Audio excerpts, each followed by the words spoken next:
경제신문을 읽어줘. 23년 8월 28일부터 9월 1일까지. 목차는 부동산, 경제금융, 주식 종합면. 부동산부터. 재건축 빨라지자 압구정 반포 경매 후끈. 압구정 현대 4차 전용 118제곱미터. 감정가보다 11억 높게 낙찰. 거래 허가구역 지역도 경매 매입. 실거주 의무 없어 투자 몰려. 지난달 12일 서울중앙지방법원에서 진행된 서울 강남구 압구정동 현대 4차 전용 면적 118제곱미터 경매에는 응찰자만 10명이 몰리며 뜨거운 경쟁이 펼쳐졌다. 이 물건의 감정가는 44억 3천만 원으로 최근 경매가 진행된 서울 강남권 아파트 단지 중 가장 높은 수준으로 책정됐다. 최종 낙찰 가격은 55억 2,800만 원이었다. 두 번째 높은 입찰 가격도 51억 3,800만 원으로 50억 원을 훌쩍 넘겼다. 그런데 금액이 예를 들어서 조금밖에 차이가 안 나는 거는 이런 경우도 있을 수 있어요. 만약에 대리로 입찰을 하고 부탁을 했었을 때 만약에 55억, 52억 이 정도 되는데 만약에 제3자가 한 40억, 50억 썼을 때 너무 높게 썼다고 생각을 하면은 더 억울할 수가 있으니까 대리를 의뢰한 사람이 그래서 본인이 55억 쓰고 다른 사람도 시켜서 52억 쓰고 이렇게 하는 경우도 있습니다. 강남 일대 재건축 단지들에 대한 관심이 높아지면서 경매 시장도 달아오르고 있다. 특히 압구정동처럼 토지거래 허가구역으로 지정된 지역은 경매를 통해 사들이면 실거주 의무를 지키지 않아도 되기 때문에 경쟁이 더욱 치열하다는 분석이다. 지지 옥션에 따르면 강남 서초구 아파트 경매 9건 중 가운데 4건은 낙찰가율이 100%를 웃도는 것으로 나타났다. 강남권 경매 매물의 경우 재건축 호재가 겹치면 시세뿐 아니라 매도 호가보다 높은 가격에 낙찰되는 경우가 많다며 실거주 의무가 없기 때문에 투자 목적으로 들어가는 수요가 몰리는 것으로 풀이됐다.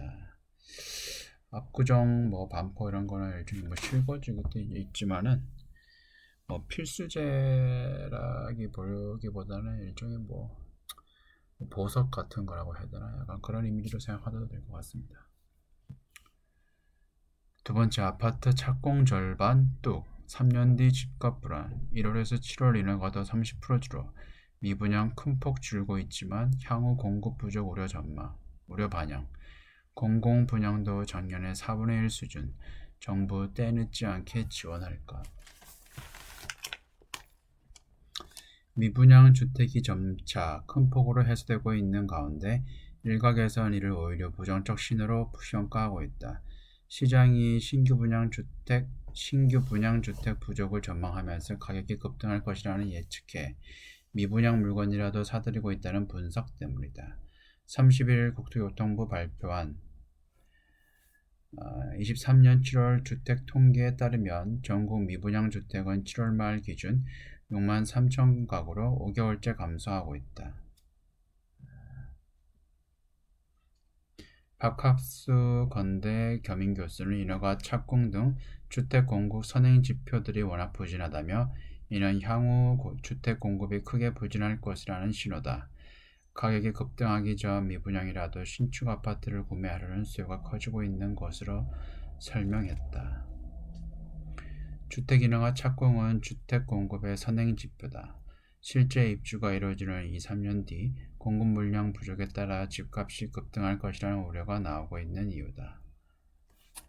정부도 이 같은 문제를 인식하고 최근 들어 공급 시그널을 거듭 언급하고 있다.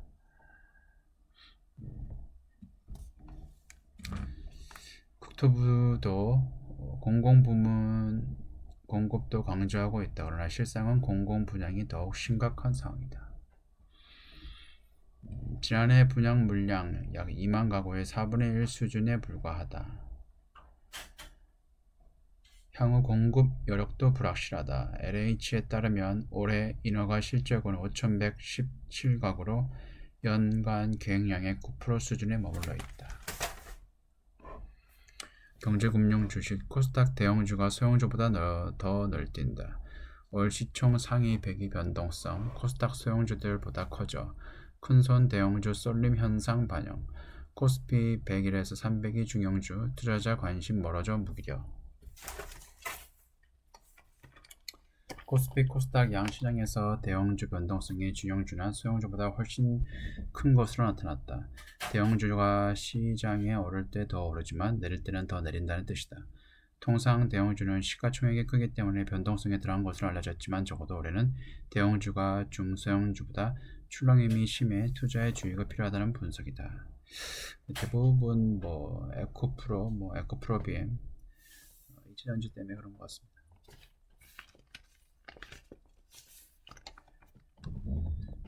코스닥이 32% 오를 때 코스닥 대형주는 57% 상승의 눈길을 끌었다. 에코프로 비행과 에코프로 등 2차전지 대형주 주가가 이 기간 크게 올랐기 때문이다.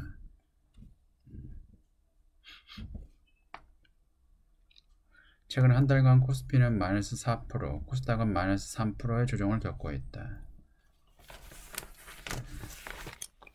코스피 중형주는 마이너스 2.676%, 소형주는 마이너스 2.86%로 하락률이 대형률보다 낮았다.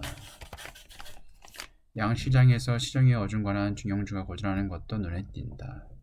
소형주 변동성에는 최근 빠르게 성장하고 있는 테마형 상장지수 펀드가 영향을 주고 있다는 분석도 나온다. 테마형 ETF는 소형주에 대한 익스포저를 제거하기 위한 삼성전자, SK하이닉스, LG에너지솔루션 등 대형주들을 배제하는 사례가 많다. 이어 대형주와 달리 소형주에 대해서 ETF가 차지하고 있는 지분율이 늘어났고 그에 따라 영향력이 확대됐다고 밝혔다. 다음, 사고 파는 것도 지친 개미들. 삼성전자 거래량 바닥치고 8월 들어 단 하루 7만원 넘어 지지부진한 주가의 투심 위축, 에코프로 거래량 급격히 줄고 코스피, 코스닥도 뚜렷한 감소, 계절적 비수기 반등 미지수. 삼성전자가 9만전자, 10만전자는 고사하고 6만전자도 무너질 수 있다는 위기감에 거래가 급격히 취소되고 위축되고 있다. 지난 28일 거래량 거래대금 모두 연중 최저치를 기록했다. 올 한해 코스닥 랠리를 이끌어온 에코프로 거래도 이번 주 들어 크게 줄었다. 삼성전자 에코프로를 필두로 코스피, 코스닥 양시장 모두 뜨거운 여름의 열기가 식어 거래가 줄면서 4분기 시장 전망을 어둡게 만들고 있다. 삼성전자 거래가 급격히 줄어든 것은 지지부진한 주가 때문이다. 국내 증권사들의 삼성전자 목표 주가는 좀처럼 내려오지 않고 있다. 그런데 오늘 날짜 9월 1일 날짜로 삼성전자가 거의 6%나 상승을 했어요. 9월에서 12월 삼성전자가 7만 전자를 넘어 9만 전자로 올랐을 가능성이 전혀 없는 것은 아니다. 삼성이 인공지능 AI 관련 고대역 폭 메모리, 시장 점유율 확대에 나선 것도 고무적이라는 평가다. 엔비디아에서 아주 확정된 고시된 건 없지만 삼성전자 반도체를 사용한다고 얘기를 했다고 합니다.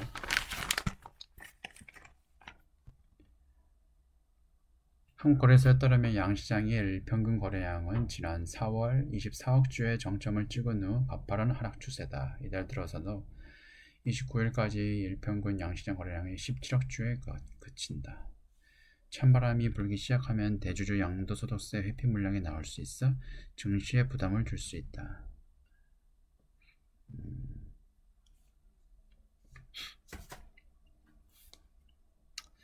다음, 부자도 개미도 물렸지만 더 샀다. 1. 상장 미국채 ETF의 매력. 블랙록이 굴리는 미국채 상품. 한국인 투자자금 60%나 물려. 엔화 강세로 돌아서면 환차익. 미 국채 가격 올라도 수익 거둬. 올 수익률 부진에도 추가 매수.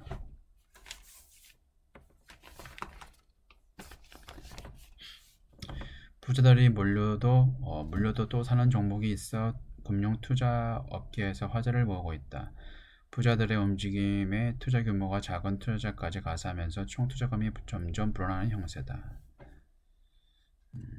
엔화 강세 외에 미국 장기 국채 하락, 국채 가격 상승까지 내다본 투자자가 많다. 올해 일본 주식 ETF 총 매수액 중 60%는 iShares 만기 20년 이상 미국 국채 NIH ETF에 몰려있다. 세계 최대 자산운용사인 블랙록에서 운영하는 이 상품은 만기 20년 이상인 미 국채에 투자하면서도 엔화를 해지하기 때문에 달러 엔 환율에는 영향을 받지 않는다. 일본 자국민들은 국채 금리 하락에 따른 수익만 얻게 된다. 하지만 원화를 엔화로 환전해 투자하는 국내 투자자들은 엔화 강세가 되면 여기에 환차익을 거둘 수 있다. 게다가 미 국채 가격까지 상승하면 추가 수익도 얻게 된다. 엔화 강세, 국채 가격 상승 두 가지 수익을 동시에 거둘 수 있어 지난해 하반기부터 국내 큰손들도 이 상품에 대거 투자한 것으로 알려졌다. 한 국내 대형 증권사 고액자산가 담당 임원은 일본에 상장한 미 장기채 ETF는 부자들도 많이 투자했고 10% 정도 손실이 나 있는 상황이라고 말했다. 고액자산가들은 물론 소액 투자자들이 하는 개인 투자자도 상당수 이 상품의 투자에 손실을 보고 있다. 예상과 달리 엔화가 계속 약세를 보이고 있고 미국 장기물 금리가 오히려 더 올라가는 상황이 지속됐기 때문이다. 실제로 이 상품의 연초 이후 30일까지 수익률은 마이너스 8.7%로 부진하다. 물렸지만 더 사고 있는 게 요즘 분위기다. 이유를 왜 사는지 이유는 간단하다. 일본이 완화적인 통화정책 기조에서 벗어나면서 엔화 가치가 올라가고 동시에 미국은 추가 금리 인상에 나서지 않아 장기물 금리가 떨어질 수 있다는 기대감 때문이다. 앞서 일본 중앙은행 BOJ는 장기 금리가 뛰지 않게 묶어두는 수익률 곡선 관리 정책 YCC 유연화를 발표했다. YCC 유연화는 덜 완화적인 통화 정책으로 엔화 강세 요인이다. 미국 연방준비제도가 더 이상 금리를 올리지 못할 것이라는 분위기도 확산되고 있다. 국내외 기관마다 전망은 엇갈린다. 골드만삭스는 최근 향후 6개월간 엔화값이 달러당 155엔까지 떨어진 것을 내다봤다. 일본이 여전히 마이너스 기준금리를 유지하고 있기 때문이라는 설명이다. 반면 국내 증권사 중 메리츠증권은 4분기에 엔화가 달러당 138엔까지 올라갈 수 있다고 전망했다. 오창섭 현대차증권 연구원은 최근 보고서에서 엔화가 적정 수준 대비 30%가량 저평가된 상황이라며 향후 엔화 강세를 전망했다. 미국 장기 국채 금리는 고용과 물가가 좌우한다. 최근 고용과 물가가 동시에 안정화되는 모습을 보이고 있어 장기물 금리도 정점을 찍고 내려올 것이라는 예측이 많지만 지표가 아직 뜨겁게 나오면 금리가 더 올라갈 가능성도 배제할 수 없다. 다음 종목은 미국 11월 금리 인상론까지 레리 서머스 최소 한 번 더 올릴 것. 파월 추가 긴축 준비 발언 후 수개월 만에 동결 전망 뒤집혀 미국 경제 하강 우려와 달리 3분기 GDP 5.9% 성장 예상, 개인 소비 지출도 목표치 상회, 9월 12월은 금리 동결론 유지. 제롬 파월 미국 연방준비제도 의장이 잭슨홀에서 추가 긴축 준비 발언한 이후 올 연말 미국 기준금리가 인상될 가능성이 새롭게 부상하고 있다. 연준에서 올 3분기 미국 경제 성장률이 무려 5.9%로 전망하는 등 미국 경제가 생각보다 강력한 가운데 물가 하강 속도가 더디기 때문이다. 이에 시장에서는 9월 연방공개시장위원회 FOMC 정례 회의에서 금리를 동결한 후 10월 FOMC에서 인상할 가능성에 무게를 두고 있다.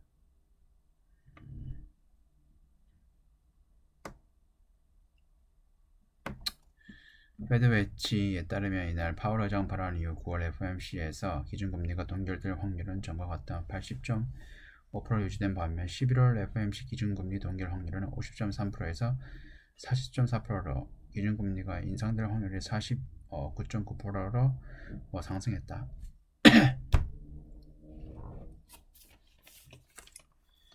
연준에서 가장 중요하게 여기는 물가 지표인 그런 개인 소비 지출 PCE 인플레이션 역시 지난 7월 전년 동월 대비 4.3%를 기록해 연준이 목표로 하는 2%의 2배 이상을 웃돌았다. 레리 서머스 전 재무장관은 25일 블룸버그 TV 인터뷰에서 연준이 최소 한 차례 더 기준금리를 올릴 필요가 있을 것이라면서 기준금리가 향후 몇 달간은 한 차례 또는 그 이상 인상될 것이라고 말했다. 안 올릴 것 같아요. 근데 한편 기준금리 인상 전망에 부상함에도 미국 증시는 25일 3대 뉴욕 지수가 모두 상승한 채 마감하며 파월 의장 발언에 크게 동의하지 않는 모습을 보였다.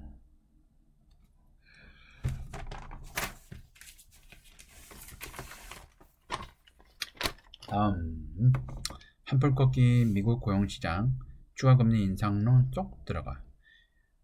미국 경기 연착륙 기대감 커져 자발적 퇴직자 구인율 등 고용지표 일제히 하락 반전, 소비자 질내 지수도 뚝 떨어져 2년 만기 국채금리 12bp 급락, 내달 1일 신규 교형 발표 주목. 이상 과열 상태가 이어져온 미국 고용시장의 냉각 기류가 흐르면서 미국 중앙은행인 연방준비제도의 조기 긴축 종료에 대한 기대감이 다시 커지고 있다. 미국 고용시장은 연준이 지난 1년 반 동안 전례 없는 속도로 기준금리를 인상했음에도 직접적인 영향을 받지 않았기 때문이다. 이 때문에 고용지표는 연준이 고강도 긴축을 유지하는 근거이자 명분이 됐다. 하지만 탄탄했던 고용시장이 드디어 위축되는 조짐을 보이면서 연내 기준금리를 더 인상할 수 있다는 전망이 쏙 들어갔다. 이로 인해 국채금리는 일제히 급락했다. 구인 건수가 줄어든 분야를 살펴보면 전문직 및 비즈니스 서비스가 19만 8천 건으로 많았고 헬스케어가 13만 건으로 뒤를 이었다.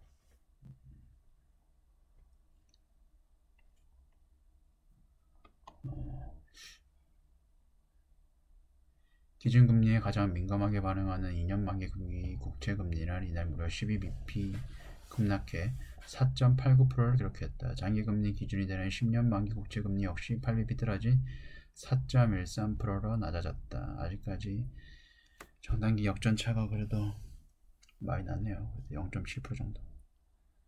기준금리에 대한 시장 전망치를 집계하는 시카고 상품거래소 패드워치에 따르면 이날 구인 이직 보고서가 공개된 후 올해 나와있는 세 번의 연방 공개시장위원회에서 가장 유력한 시나리오는 종전 1회 인상 2회 동결에서 3회 동결로 바뀌었다. 그렇지. 현재 연준의 인플레이션 억제 목표는 2%며 기준금리는 22년 만에 가장 높은 수준인 연 5.25에서 5.5%로 인상된 상태다.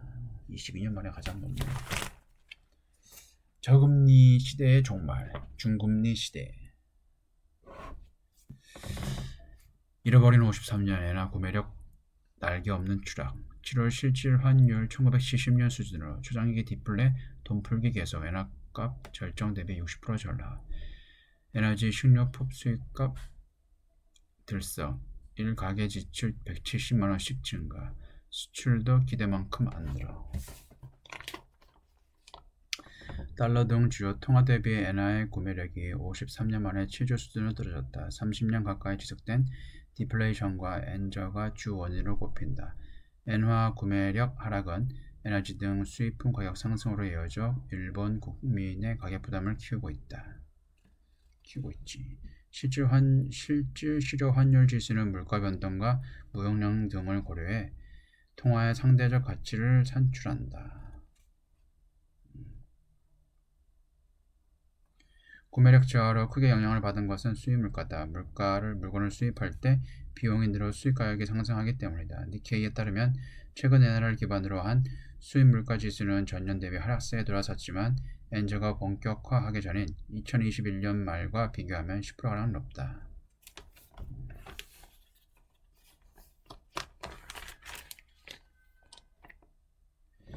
일본 경제 산업성에 따르면 21년 일본 기업의 해외 생산 비율은 26%로 20년 새 2배가량 확대됐다. 수입 가격이 오른 데 반해 수출이 기대에 못 미친 결과 무역을 통해 돈을 벌기 쉬운 정도를 나타내는 일본의 교역 조건은 약 95년 4월 대비 약 48% 악화됐다. 일본에 있는 부가 해외로 유출되기 쉬운, 즉 엔저가 진행되기 쉬운 환경이라는 분석이다. 빅맥 지수에 따르면 최근 일본에서 맥도날드 빅맥 가격은 450엔, 약 4,000원으로 1995년 4월보다 15% 올랐다. 같은 기간 미국에서 빅맥 가격이 5.58달러, 약 7,300원으로 2.4배 증가한 것과 대비된다.